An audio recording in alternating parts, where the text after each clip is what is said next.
Hello everyone, nubkeks here. Welcome back to Nub Raids, where I am fresh out of the shower, nice and revitalized and all the rest. Well, we also have two champions who probably next week, or this week actually, I suppose, are going to be nice and refreshed and revitalized as well. That's right, we've got rebalances for Soulless and Roxam, which is pretty cool. I actually did a video with Ash. I don't know if it's going to be out by the time this is out, but we were picking the best and worst legendaries from each faction. And we actually ended up picking on both Soulless and Roxam as the worst. So it's nice to see they're going to be getting some buffs. Yeah, I'm presuming that the new fusion is going to be what's coming on the 8th. And yeah, we'll see, right? We will see. And I think new fusion dropping is probably when we're going to get the patch of the rebalances too. Probably they might be the week after, but they're coming soon. Soulless, stepping aside from Ogrins this time, we've decided to give a rebalance to one of the old timers. The one that might have been soulless, but also a bit flavorless too. Not anymore.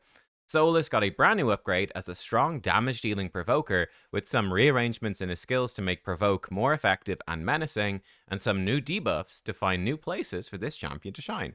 Cool, that is great. I can tell you, like, for me, Soulless is a champion I basically never ever see anymore. He was briefly kind of okay for Hydra, but that was a long time ago. I see him now on the test server, Deadwood Jedi. He still has a test server account, is still sitting there, and he's got a Soulless defense on the test server, which is pretty much the only time I've seen this champion at all in months, if not years at this point. Roxam, from our perspective, from Plarian's perspective, is a somewhat misunderstood champion who's lacking some bits here and there. But yeah, that he was previously a guaranteed champion in a hero's path for 30 sacred shards. Don't understand. Why did nobody go for him? I wonder why. We've tried to bring more effectiveness to his abilities when it comes to both damage dealing and Veil buff synergy, with the biggest improvement, the biggest emphasis on improving his passive skill. Cool. Let's see what's actually happened then. So first up, let's go in with Soulless. All right, so his A1 before, 35% chance to stun. Let's actually see. What does that book up to? I don't think they usually tell us the book stuff here. I don't have Soulless myself. Okay, he had a 50% chance to stun on the A1. That is being, well, it's still the same, still a 50-50 when booked to stun on the A1, but it will ignore 30% defense if the target's under provoke debuff and the damage multiplier has been increased. Oh, wow, yeah, I'm looking at the multipliers here on hellhades.com. Yikes, yeah, he used to have a terrible multiplier, 2.8. It was a weak. So, yeah, I could see that being knocked up a good bit. Okay, that's cool. Quick look, his other damage multipliers, he's a weak multiplier in his A2. Got a legendary A3. His A3 was pretty good. Let's see what they've changed, if anything, about that, though. So, A1 looking a lot better, so it will hit a bit harder. It's going to hit very hard if they're provoked. It's going to be a strong A1 if the enemy is provoked, which is a little bit awkward. I mean, he does provoke himself. We'll see. Ooh, nice. His A2 used to be 3 hits at random, which each hit could remove all buffs, and it would put provoke. If a buff was removed by the skill, the provoke cannot be resisted. You would need accuracy to actually remove the buffs, though, so a little bit pointless to have the provoke not be irresistible. Let's see what's changed. So now it's an AoE attack. That's great. So instead of being random, it is a straight up AoE, which will remove all buffs. I'm pretty sure it will, yeah, it does book up an extra 25%, so it will be a 100% chance to remove. Also has a 75 that will book to 100% chance to put decrease attack and hex for 2 turns. And the damage multiplier has been increased. Oh, so there's no provoke anymore. Oh, okay, but he wants provoke with his A. Well, okay, weird. So yeah, his A2 is no longer a move with provoke, which was kind of what was unique, because before he used to have provoke on his A3 and his A2, so he's pretty consistent provoker for Hydra. You've lost one of his provokes, but this is now an AoE attack, so much more consistent with full buff removal, decrease attack and hex, and it will hit harder. Yeah, we'll see. I mean, I'd expect the damage multiplier to go up quite well. You're losing the 3 hits, but it's going to be an AoE. I'm guessing it'll probably be like a 4 times multiplier or something like that. It's probably going to be decent, but we'll see. We'll see. Definitely positions him as very much a Hydra champion. Yeah, because these days you probably don't even need the double provoke so much, but decrease attack and hex are nice for Hydra. Pretty decent for Grim Forest. Pretty good for Curse City, that sort of stuff. Good for Faction Wars hard as well, I would say. Removing all buffs, decrease attack to keep you alive. Hex for some extra damage. Hex is particularly good for Hydra because it does have really nice interactions with the bonus damage against decapitated heads. You transfer 10% single target damage through Hex to Hex targets, so you smack a decapitated head really hard. 10% the single target damage is a lot, and that can be duplicated to Hex targets is cool, and it helps you hit the head of Mischief as well, so that's cool. His A3 used to be an AoE that would increase all debuff durations by 1 turn and provoke, and give Soulless a shield equal to 30% of the damage inflicted, and he did more damage per each debuff. New version will ignore the basic, you're obviously going to ascend him. So it still attacks all enemies, still increases the duration of all debuffs by 1 turn, still provokes enemies for 1 turn, puts a shield now on all allies, so not just Soulless, but all allies, equal to 30% of the damage inflicted. Oh, and it puts a counterattack on Soulless for 2 turns. 10% damage still for each debuff on the target, and the cooldown has gone down. Okay, so yeah, it does buck down a turn. So he now has a 3-turn cooldown AoE instead of a 4-turn. I think for a Void Legendary, yeah, in 2026, yeah, you really need the 3-turn cooldown AoEs. So he's going to have 2 3-turn cooldown AoEs now. He's really going to cycle through those AoE attacks way faster than he was before. Great. And counterattack there on a provoke move. So he provokes enemies, counterattack on himself, and then he's counterattacking and hitting really hard with the counterattacks. That's a nice little, yeah, that's actually pretty great. And the shield for all allies is pretty great as well. I mean, between that shield and the decreased attack, it's a nice effect of keeping you alive. Okay. Oh, they nerfed his faction, or they changed his faction crypt aura to make it defense in all battles. I did a video maybe a month or so, a few weeks ago, a couple of weeks ago, maybe, talking about the aura in Raid is dead. I'm actually not a fan of this. I'm not a fan. I think that these all battle auras, well, it's obviously better. It's much more generally useful. So that's great for Hydra. It's great for Grim Forest, Curse City, all these places that don't have specific auras. Again, my opinion on this is that all battle auras are boring. I think having stronger auras that are more linked to specific places is much more interesting and gives more value and character to champions. So, yeah, I don't know. This is something I'd like to see change in the future to give more, like, create some Hydra auras, some Chimera auras, some Grim Forest auras, like whatever. Gives the champions really powerful, unique auras. Now, when every champion has a 30% in all defense in all battles aura, it's just kind of boring. And is it that exciting to go from a 30% defense in all battles to a 33%? Maybe you get excited by that extra 3%. For me, I kind of go, hey, who cares? So yeah. Anyway, passive. He has a passive now, which he didn't have before. Foul Provocation. Will ignore 30% of a target's resistance if their defense is lower than this champion's. That's actually really good. He is a defense-based nuker. That is really, really good. Allies do 25% more damage to targets under provoke placed by this champion. Ooh, that's really good too. If there's multiple champs with it. Okay, great. Wow, great passive. So you don't use duplicates of it. Only the one counts. That's fine. That's really strong. Allies will include him. So yeah, you come in, you land your provoke, you increase their debuffs too, which is great, but you provoke them, get a counterattack. His A1 is going to now hit harder, now ignore 30% defense, and now do 25% more damage as well. So his A1 is way stronger. You've got the 2 AoEs to cycle through. So you could either open up with a buff removal if they've got buffs, try remove that, and then set up your AoE provoke for the next turn, or open up with the AoE provoke, go in here. Kind of interesting, all right. That's pretty cool. I think, one thing that's a little bit awkward is because he's lost to provoke, it's a little tempting perhaps to run him in a provoke set and just sort of chain provoke them. They're hitting him with counterattack because he's in a provoke set and he's counterattacking for lots of damage. The downside with that is that it sort of wastes the fact that he's got provoke on his A3 anyway. That if you're landing provoke anyway, you don't really want to run a provoke set.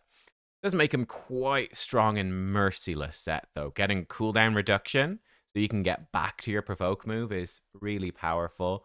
I'd say you generally wouldn't run him in a provoke set. You will go for damage, but yeah, Mythical's ignoring resist is really powerful. Now he's got it too. It will make him a lot better in arena. He'll be a pretty, mythical-esque buff removal, which is cool. He won't need as much accuracy to land his stuff. Yeah, he's gonna be much better. Pretty cool. Yeah, he'll be good for arena. I don't know if he'll be top tier, but he will be good for arena. Because a Wand of Submission being relying on provoking's not the best. Yeah. I think he'd be really, really nice for PvE content. I think PvE content, he becomes a lovely damage dealer who's going to be survivable, keeping your team alive. Yeah, just low accuracy requirements because of his passive, boosting your team's damage a little bit, especially against wave content like Faction Wars Hard and Grim Forest. It's a nice little setup there. Okay, it's pretty cool. You got, yeah, if they ever buff Thea the Tomb Angel, you've got some nice Hex interactions in the faction as well, which is kind of unique. Yeah, okay. I mean, there's a few Hexers in this faction already, but there we go. Like, Carol on the Ringer is similar. Thea does the Hex. Who else does that? Right. Mad Hatter does Hex. Bit of an emphasis on Hex in the faction. I think it's nice. Great. Yeah, cool stuff. Cool stuff. Great little buffs. I like it. Okay, next up we've got Roxam, who is pretty rubbish before this. Let's take a look at what has changed for Roxam. Also a champion I do not have. Never pulled him. Shockingly, I didn't do the guaranteed for 30 Sacreds. Wow. So Roxam before, his A1 attacked an enemy. Let's see the chances on the A1. Okay, plus 10%. He's not a void or anything, so you wouldn't expect him to be too crazy. So a 60% chance to fill his turn meter by 10%, 60% chance to give him perfect veil if he crits. What has changed? So now, attacks one enemy, fills his turn meter by 10%. Okay, no chance, it just fills it. Also puts perfect veil for one turn if he's critical. Okay. If this champion's under veil or perfect veil, fills the turn meter by 20% instead, and damage multiplier increased. Okay, so there's no chances involved at all anymore. I'm guessing they probably just changed these buff debuff chances to just straight up damage. And they're also upping the damage multiplier, so it's probably quite a big damage boost to this A1, actually. And yeah, instead of being chance-based, you now always get turn meter fill, 10% baseline, 20% if you're under veil or perfect veil. It's going to give him perfect veil if he crits, which is cool because he does need perfect veil to activate, I presume still activate the rest of his skills. Nice. Cool. That's actually a pretty nice buff. His A2 used to be the single target attack that would fill turn meter of him by 50%. He could play stun if he was attacking under veil or perfect veil, sleep if he wasn't, and it would give him perfect veil for 2 turns if he didn't have it. What has changed? Okay, it's actually almost still the same thing. 50% turn meter boost. Does this have a short cooldown, this move? And it's still a 3-turn cooldown. Looks like that's the same. So it's still a 3-turn cooldown. You stun enemies if you're under veil, perfect veil. It is 100% chance. Yeah, it's a 100% chance to stun. Okay. If you're under veil or perfect veil, sleep if you're not, which is kind of rubbish. Gives you veil for 2 turns, though, if you're not. Ignores shield, strengthen, and unkillable. Huh. And they've upped the damage as well. Let's see what the damage multipliers were.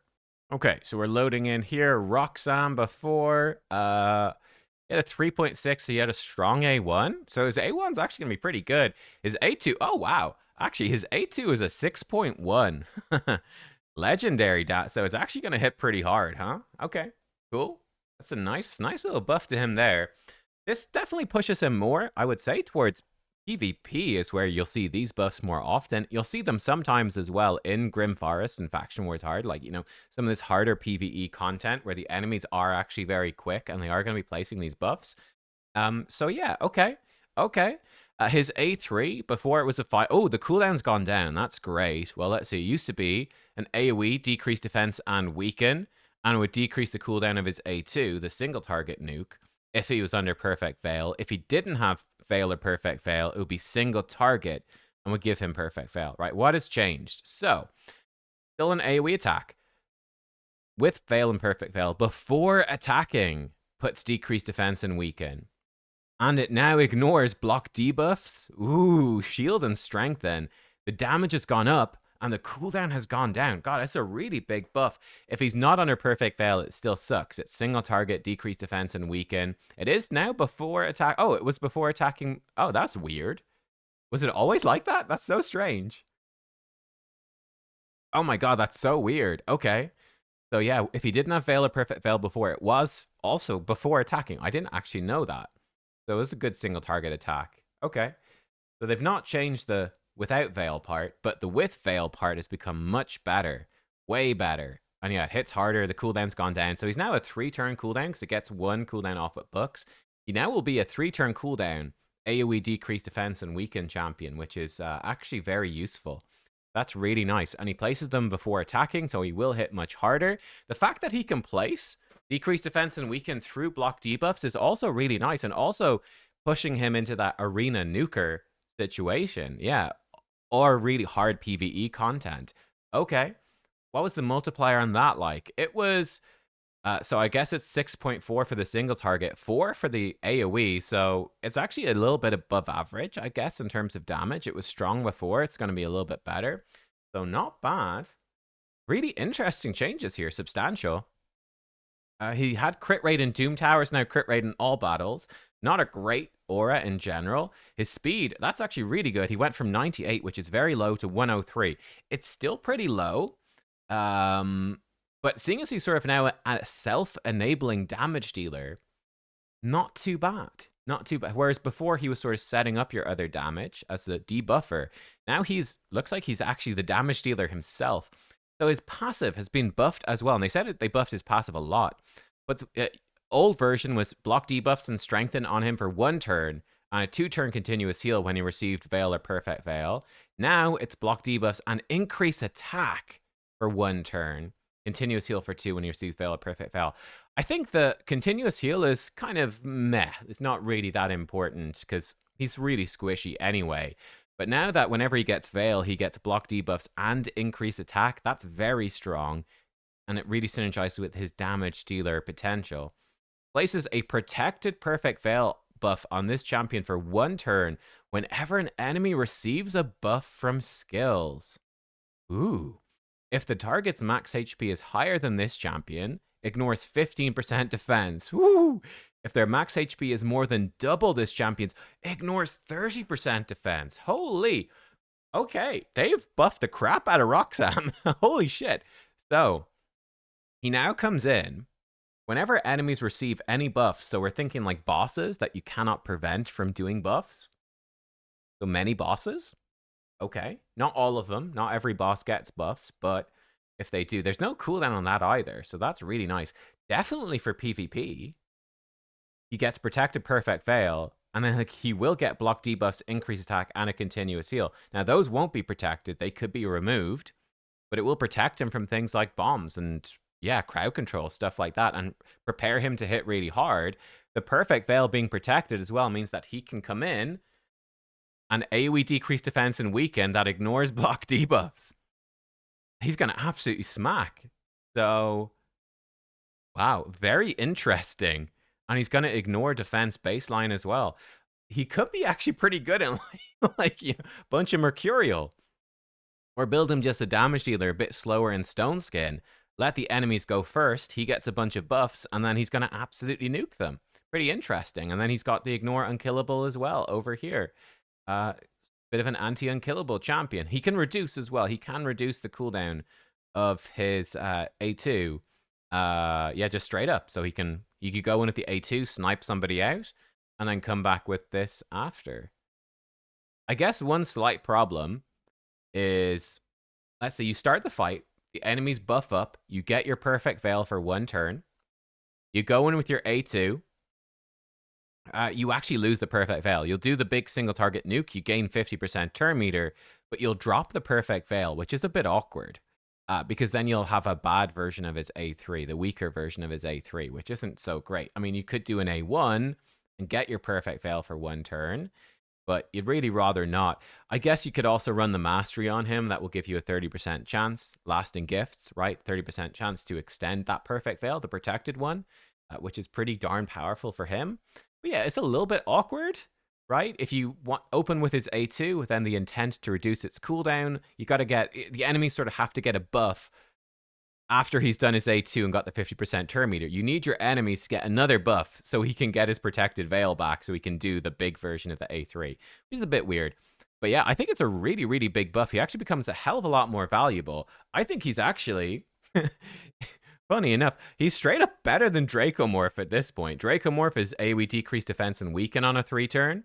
It's affinity friendly, which is nice. He's got, 4 hits at random with poison. A1, like he's way better than Dracomorph now. He's reliant on Veil, yes, but he's got ways to provide it for himself. And yeah, do the AoE. You've got the couple of relics can provide perfect Veil too. I mean, would you be putting a lens of intangibility on him? I mean, he'd be a good option if you're a new player and you happen to get this. Would be unlikely, but hey, there you are. There is the more budget one, which is Saint Xavier's Tribute. Chance to get a Veil for a turn at the end of the turn. It's actually pretty decent on him, and it's got good stats. So you might just prefer to get the 30% damage boost, which is, kind of massive from a Rethi Coronet. Yeah, he's pretty intriguing. Very intriguing. Yeah, again, he is still an affinity-based champion, but he becomes an interesting, more budget option for Arena. I mean, I don't think he's going to be top tier, but he will do a hell of a nuke. And he self-buffs very easily. He's like, just trigger self-buffs off the enemy. You could give him Mercurial set. Be pretty good. He's going to be very strong for PvE now. He's going to just ignore 30% defense all the time, which is crazy good for PvE. You might need to pair him up with someone to provide him with Perfect Veil more consistently, but he's going to be smacking out some pretty crazy damage. Yeah, he's going to be a really good damage dealer who's bringing decreased defense, weaken, AoE, ignoring a bunch of stuff. He's probably going to hit pretty darn hard. Yeah, it's a nice little buff. So there you go. Actually, 2 really good buffs. Roxam, massive buffs to him. He definitely needed it. He's going to be, looks to be a much, much stronger damage dealer. Way stronger damage. So you really are building him as damage now. And he's providing these debuffs. He still will have affinity issues, but it's pretty intriguing stuff. Makes Dracomorph, I think, look pretty bad, I'd say. And then Soulless. Yeah, Soulless got some nice buffs as well. They're both going to be, decent in PvP, but I think they're going to be really juicy for PvE content, especially wave-based content. They're both going to be really good. Roxam's actually going to be quite good for bosses for Faction Wars Hard. And I do think that Lizardman is a bit lacking in damage dealer, so it's quite nice. And you do have, if you have Roxam, I think that Quargan, he can give you Perfect Veil and increase attack as well pretty consistently. It's on a 4-turn, but a bit of healing and shielding. He's a nice budget option to pair up with him, which is kind of cool. But yeah, like the damage dealers, like if you don't have Predator, damage dealer in this faction is a little bit limited, right? Like, yeah, Teox is great, but he's really hard to get. Predator's great, but he's pay to win. Lazarius is great, but he's a mythical. Anaxia is probably going to be pretty powerful damage dealer, but you're not going to get them for a few months. Roxam actually could fit in a pretty cool niche here, especially if you got Donatello, who you've got really good support in Donatello. The epics are pretty lacking in damage as well. Like Slixus is cool, but this guy's going to be way better. But you've got some nice supports. Yeah, nice supports in here. He could actually be quite helpful for people for Faction Wars Hard. Yeah, let me know what you think about that. Knight's Revenant is quite easy for Faction Wars Hard. I suppose you kind of need some of that, like, you need the Calvalaxes and you need to get your Empress to make it super easy, but it is quite doable. I think Soulless will fit in pretty well. Is there an increased defense champion in this faction? I don't remember if Kaleth does it. I think Whirlim does. So, but you'd need the 2 Void Legendaries. They're both pretty underwhelming Void Legendaries, but you would have it there. Any... Oh, you do have Sabatha. It's actually pretty good. Increased defense. So Sabatha provides you a pretty nice budget option to empower your Soulless, which is pretty cool. You could run like Sabatha with Rector Drath, throw in a Soulless. You got yourself a pretty good basis for a team right there. Mother Cybele's increased defense as well. She's a little outdated at this point. Maybe there's some others I'm not thinking of right now, but yeah, okay, cool. Nice buffs. I think on the whole, I think Plarium have gotten pretty darn good at actually giving really substantial buffs to champions. And yeah, they'll become a lot more nifty if you need them. So yeah, they're no longer absolutely trash champions that you're kind of like, oh wow, I guess I'll just leave them in the vault. Especially if a newer player gets these, they could be really powerful for you in Hydra. And yeah, any sort of PvE, AoE wave-based content, they're both going to be really good. So Faction Wars Hard, Grim Forest, Hydra, Curse City, nice. Pretty cool stuff and not too shabby either of them. Will both be interesting options for PvP as well, I'd say. Not top tier, but potentially actually pretty okay. There you go. Let me know what you think. Thank you for watching, and I'll see you next time. Goodbye.